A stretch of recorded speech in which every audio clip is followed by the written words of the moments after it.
Kalian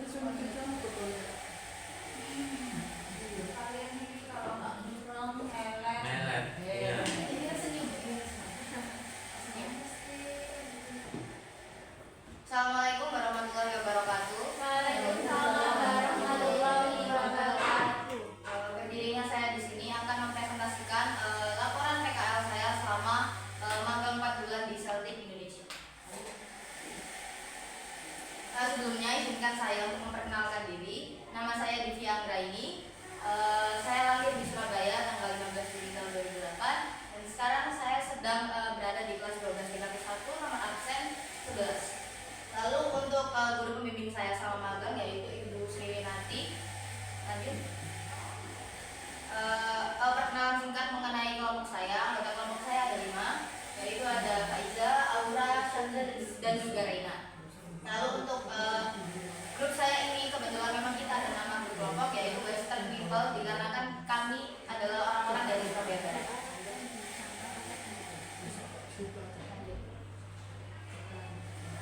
Baik, masuk ke profil perusahaan. Selama 4 bulan saya magang, saya berada di perusahaan Celtic Indonesia yang berada di Jalan Manyar Airdas nomor 21 dengan nama pimpinan Sony Laksono. Kebetulan selama saya magang di sana, saya didampingi oleh pembimbing saya yang bernama Indra Puji. Selain Bapak Indra Puji, tentunya di sana juga banyak sekali orang-orang Celtic yang membimbing dan membina saya dan teman-teman saya, terutama Mami Feni, Kak Vivi, dan juga Kak Devi. Lalu apa sih Celtic Indonesia itu? Celtic Indonesia merupakan sebuah perusahaan yang bergerak di bidang jasa, yaitu sebuah event atau wedding organizer yang merencanakan dan juga melaksanakan sebuah event agar berjalan sesuai dengan kemampuan klien. Untuk Celtic Indonesia itu sendiri sudah berdiri dari tahun 2006. Awalnya Celtic Indonesia bernama Celtic Kreatif. Namun seiring berkembangnya waktu, Celtic berubah menjadi Celtic Indonesia pada tahun 2022. Dan untuk sekarang, alhamdulillahnya Celtic ini sudah menuju ke kancah yang lebih besar dan juga sudah merambah ke kota-kota besar di Indonesia. Contohnya ada Jakarta, Banjarmasin, Malang, dan juga Bali. Dari sini kita tahu bahwasannya Celtic itu bukan hanya sebuah perusahaan kecil, melainkan sebuah perusahaan yang cukup lumayan besar. Untuk divisi saya selama PKL, kebetulan selama saya PKL selama 4 bulan, saya ditetapkan pada divisi sosial media, yaitu yang bertugas untuk yang pertama mendokumentasikan event, yang kedua mengedit konten-konten untuk diupload ke dalam media sosial, baik itu TikTok maupun Instagram kami sendiri maupun Celtic Indonesia. Lanjut. Di sini saya akan menjelaskan secara rinci mengenai kegiatan dan juga tugas-tugas saya selama saya PKL. Yang pertama adalah mendokumentasikan event. Untuk event ini sendiri banyak sekali macamnya. Ada nikah, resepsi, technical meeting, dan juga event-event lain seperti event di dalam mall. Bisa dilihat di sebelah sini, ini adalah dokumentasi untuk akad nikah. Dan ini adalah dokumentasi untuk event resepsi, yang dimana event resepsi ini bukan hanya sebuah resepsi yang kecil, melainkan sebuah resepsi yang cukup lumayan besar karena bisa sampai mengundang Ari Lasso, Niken Salindri, bahkan di sini ada wali kota Erick Cahyadi. Selain mendokumentasikan pernikahan seperti tadi, saya juga mendokumentasikan event-event. Di antaranya ada pameran, yang untuk pameran Echoes of Heritage ini adalah pameran pertama yang kita dokumentasikan. Ini terletak di Hotel Shangri-La, yang mana ini pameran ini dilaksanakan oleh Celtic Indonesia yang merangkul vendor-vendor terbaik di seluruh Surabaya. Lalu ada selanjutnya, ini adalah dokumentasi pameran juga, pameran wedding di Fasa Hotel. Dan untuk yang ujung ini adalah dokumentasi event baby shop yang berada di Tunjungan Mall Surabaya. Dan selain mendokumentasikan event di mall maupun event pernikahan, kami juga sempat mendapatkan beberapa tugas seperti foto produk. Kebetulan tugas foto produk ini kami dapatkan pada saat itu dengan arahan pembimbing kami untuk mengikuti lomba, yang mana produk ini adalah produk luar negeri. Ini adalah produk Malaysia yang kebetulan pada saat itu sedang mengadakan lomba untuk mengedit poster dan juga konten. Tapi sampai detik ini kami tidak tahu perkembangan lomba tersebut karena memang tidak diberitahu oleh pihak studi kami. Nah, ini adalah beberapa poster-poster yang saya edit selama saya magang di Celtic Indonesia. Ini adalah poster-poster 20 tahun Celtic.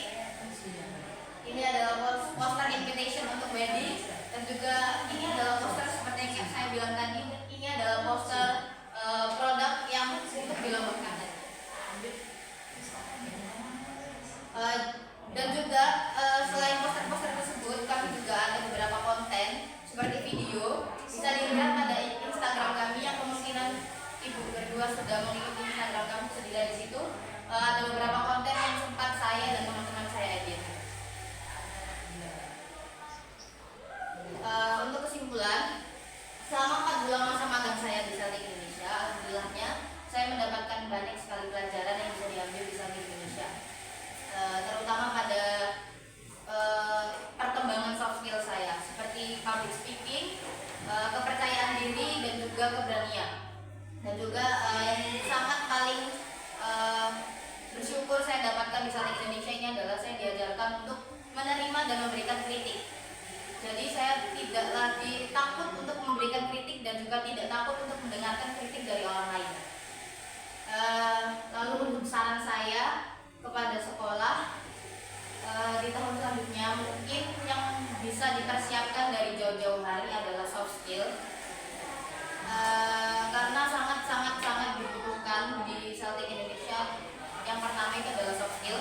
Itu juga seperti kata teman saya Dini Reina tadi, dan juga kedisiplinan, yang pastinya 3 hal ini sangat penting.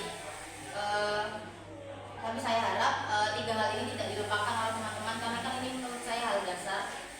Mungkin sebagian orang berpikir ini adalah hal dasar yang tidak perlu, tapi hal ini sangat diperlukan di Celtic Indonesia, karena di sana kita akan bertemu dengan banyak orang besar, banyak orang penting, dan juga banyak sekali orang-orang yang tidak kita kenal.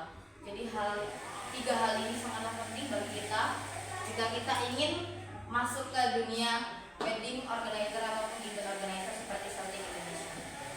Selain soft skill, kita juga harus menyiapkan hard skill. Jika memang ingin berada di divisi sosial media, kita harus bisa mengedit, harus bisa mengoperasikan kamera secara manual, dan juga banyak lainnya seperti mengoperasikan aplikasi-aplikasi edit. Sekian dari saya, terima kasih. Jika ada kesalahan saya mohon maaf. Terima kasih. Wassalamualaikum warahmatullahi wabarakatuh. Waalaikumsalam warahmatullahi wabarakatuh. Ini ya, tadi kalau dari presentasi ini ya, nanti ada yang dilihat dari sekolah. Harus ada soft skill gitu yang dipersiapkan. Soft skill apa yang pertama harus disiapkan? Kalau menurut saya soft skill itu apa ya?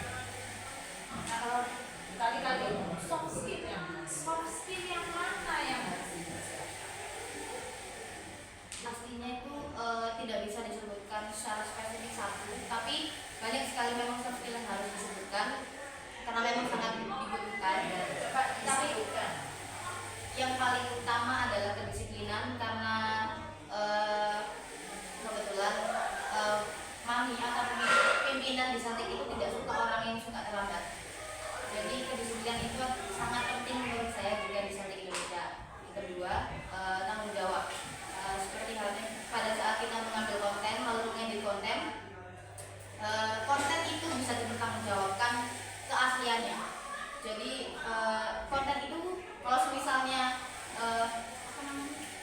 meniru, itu pasti bisa dipertanggungjawabkan. Bertanggung jawab. Yang nomor 3 adalah attitude. Menurut saya attitude ini juga sangat penting. Soft skill yang seharusnya setiap anak itu harus punya, karena yaitu tadi di Celtic Indonesia kita banyak bertemu dengan banyak orang asing, orang baru, dan juga orang-orang penting. Jadi menurut saya attitude juga sama.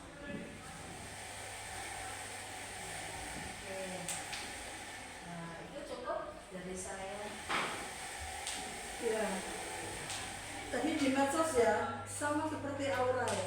Iya, Mas. semua sama ya. Semua sama berlima. Di medsos semuanya. Iya semuanya. Pernah nggak terjadi ketika di medsos itu salah upload atau ternyata respon yang dikehendaki itu tidak sesuai ekspektasi?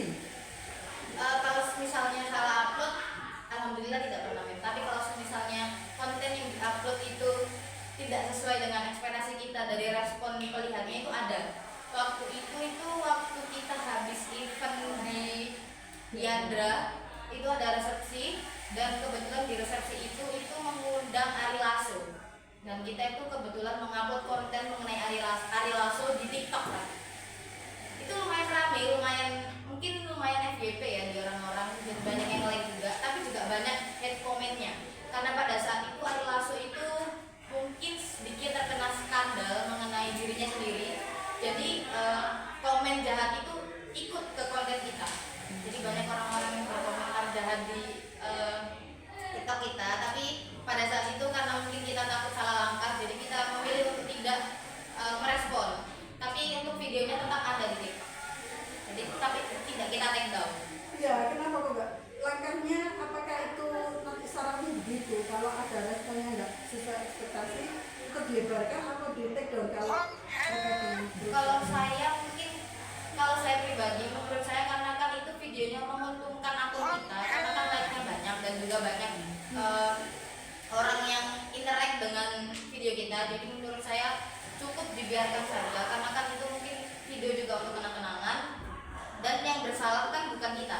Karena kan kita mengupload videonya dengan tanda kutip positif, tidak menjelek-jelekan pihak tertentu. Jadi menurut saya cukup dibiarkan saja, tapi kita jangan merespon komentar-komentar orang jahat. Jadi ya udah dibiarkan aja komentar-komentar saja. Tidak kita hapus juga tidak kita balas.